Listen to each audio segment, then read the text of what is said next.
What's going on, Bodybuilding.com team? Master Coach Zach Long here today to talk about altering your training when you're injured. The unfortunate truth about trying to build your body is that as we train, if we're pushing our performance forward, there is always a risk of injury. Even if we have perfect technique, a perfect training plan, we're following great recovery and nutrition programming, injuries still occasionally happen, but what we don't want to happen when you're dealing with an injury is for you to completely step out of the gym, stop living an active lifestyle, and you start to lose all of that fitness that you spent so much time and energy building. So we're gonna go through a couple different tactics today that's gonna allow you to help keep training, keep moving that area without further exacerbating your symptoms so that you maintain as much fitness as possible, even when you're injured.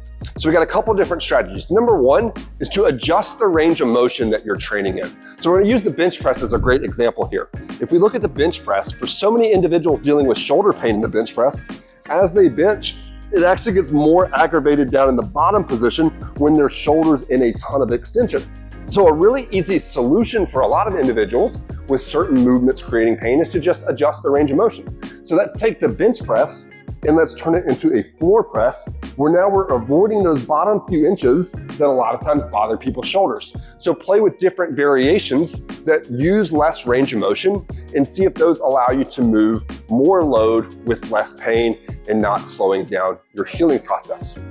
The second tactic is to actually adjust the loading that you're lifting with. For those of you that are bodybuilders, this is not a big issue because you are used to training in a very wide range of reps. Some more recent research in terms of hypertrophy training has showed that we can lift loads as low as 30% of your 1 rep max and still see muscle hypertrophy. So this is phenomenal if you're hurt.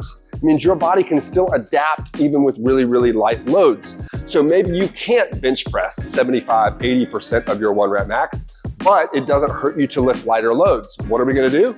We're gonna lift lighter loads, and that might mean that we're not doing sets of 5s and 10s. That might mean our sets are 20s and 30s, but we can still create a hypertrophy effect. If you're a bodybuilder, that's obviously great, but if you're somebody that's a little bit more strength focused, that's also fine.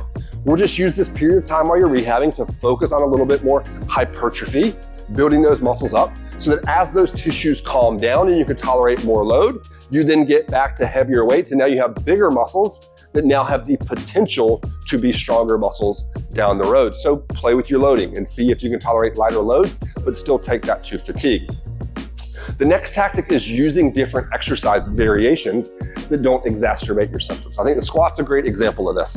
If we watch most people when they back squat and we look at them from the side, with the back squat, we typically see a little bit more of a forward torso position compared to the front squat, because when the weight's out in front of the body, most people squat with a more upright torso. So if you look at like my hip angle, for example, here in my front squat versus when I go back squat, I'm sure you can appreciate that front squat uses a little less hip mobility.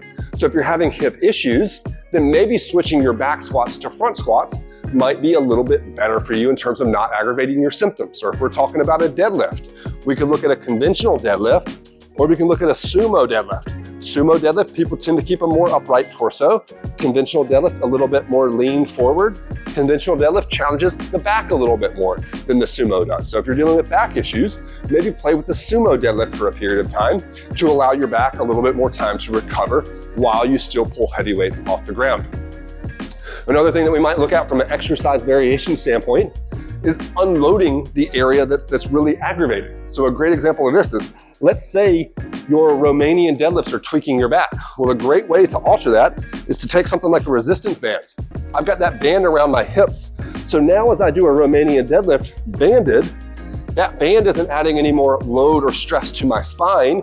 Instead, it's keeping the force on my glutes. So this is a great way to do an RDL with less irritation, less load, less stress on my back. As my back gets stronger, my weights go up, my band tension goes down. That allows me to start to shift load back towards my back as things become less irritated. Then the final thing we'll talk about in terms of staying active when you're injured is the most extreme examples of dealing with an injury. Let's say you have really hurt something. How can you go about maintaining that without disrupting the healing process? So two great examples of this. Let's say you're bench pressing and you tear a pec partially. You can't really do much at all on that side. Or let's say you have a shoulder surgery and the doctor has you in a shoulder sling for a period of time. What can you do to maintain your muscle mass on that side? Well, some really cool research has looked at unilateral training, where we just train the non-injured side. And what you actually see when you train the non-injured side is that the injured side will actually maintain more strength and muscle mass than those that didn't train the non-injured side. So even in the very worst of conditions, you can train the non-injured side, and that's gonna help you maintain some of your fitness on the injured side. Hopefully you're not dealing with an injury now. Hopefully something doesn't come to you soon. But this is one of those videos you want to save because injuries do happen every now and then, and we want to help you continue to build your body even when you're dealing with that rehab process. As always, stay tuned here at Bodybuilding.com as we give you more tips, tools, and tactics to help build your body.